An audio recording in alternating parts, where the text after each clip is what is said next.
Saya Tan Risan. Saya Li An Chen. Kami berasal dari B10. Hari ini kita akan membentangkan elemen-elemen komunikasi. So, antara elemennya ialah penyampai, penerima, message, Sawalan, malu balas. Gangguan dan hak asasi. Antara elemen komunikasi ialah penyampai. Penyampai merupakan seseorang yang membuat keputusan untuk berkomunikasi. Penyampai perlu jelas tentang mesej yang disampaikan, kepentingan mesej terhadap topik kita, dan cuba mengurangkan gangguan yang diterima oleh penerima.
Menjelaskan saluran.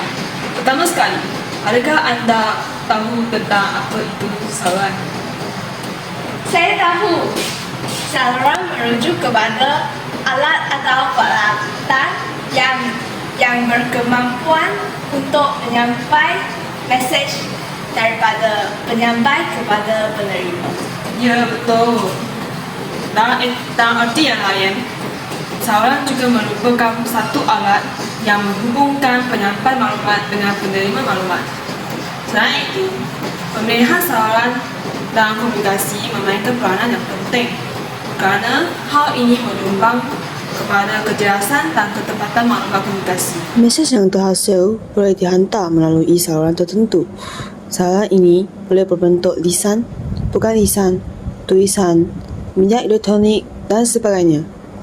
Saluran mempengaruhi keberkesanan suatu komunikasi itu.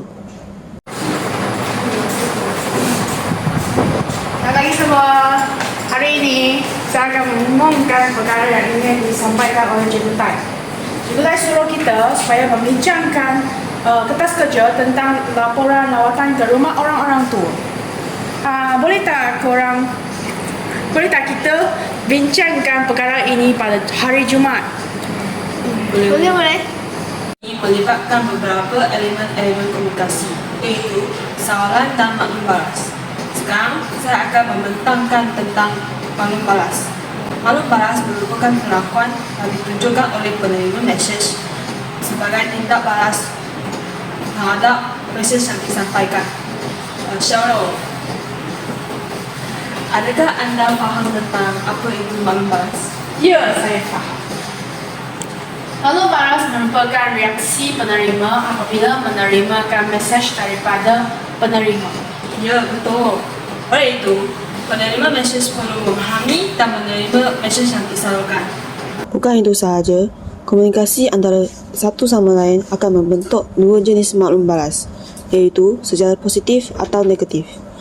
Maklum balas secara positif akan memudahkan komunikasi dapat diterima bagi memudahkan penghantar dan penerima mesej tersebut. Sebaliknya, apabila maklum balas secara negatif berlaku, komunikasi tersebut perlulah diperbaiki dengan segera.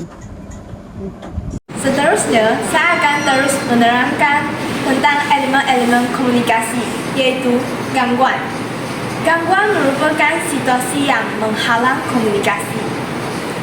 Oleh hal demikian, maklumat yang ingin disampaikan berkemungkinan tidak dapat diterima dengan jelas.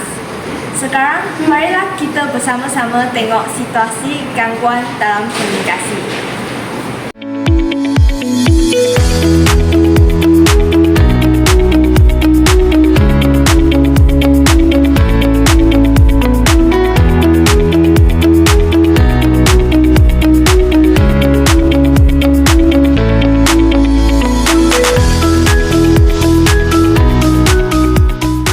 Terdapat 4 jenis halangan yang menjadi gangguan dalam komunikasi. Antaranya termasuklah secara fizikal, iaitu bunyi bising semasa menyampaikan mesej. Keduanya ialah psikologi yang berkenaan dengan pendengaran dan penglihatan yang kurang jelas. Ketiganya ialah anggapan pertama, iaitu prasangka mengenai mesej yang ingin disalurkan. Sebagai contohnya, mereka akan mempunyai prasangka berdasarkan reputasi yang dengar sebelumnya. Jika seseorang mendengar kabar angin negatif tentang seseorang, mereka mungkin berinteraksi dengan prasangka negatif. Hal ini dapat mempengaruhi cara mereka berkomunikasi. Keempatnya, halangan dalam komunikasi ialah semantik, iaitu tiada kefahaman dalam mesej yang disalurkan oleh penghantar. Kemudian, terdapat 3 jenis gangguan, iaitu gangguan dalaman, gangguan luaran dan gangguan semantik. Gangguan dalaman berlaku apabila keadaan psikologi atau pemikiran penerima yang tidak stabil dan terganggu.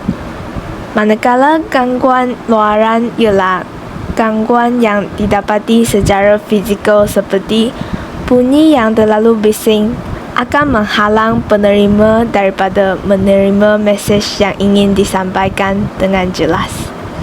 Selain itu, gangguan semantik merupakan halangan yang wujud apabila faktor bahasa dan penggunaan perkataan. Misalnya, istilah khusus atau jargon. Dalam percakapan medis, seorang doktor menggunakan istilah hipertensi. Jika pesakit tidak biasa dengan istilah tersebut, pesan tidak dapat difahami dengan tepat. Kita bincang tentang hak asasi dalam komunikasi. Hak asasi dalam komunikasi merujuk kepada etika semasa berkomunikasi. Hak asasi dalam komunikasi perlu diamalkan supaya komunikasi dapat berjalan dengan lancar dan berkesan. Contoh hak asasi dalam berkomunikasi termasuklah kata-kata sopan semasa bertutur. Selain itu, tidak menyentuh isu-isu sensitif seperti isu 3R, iaitu agama, raja dan kaum. Sekarang, marilah kita tengok contoh situasi hak asasi dalam komunikasi.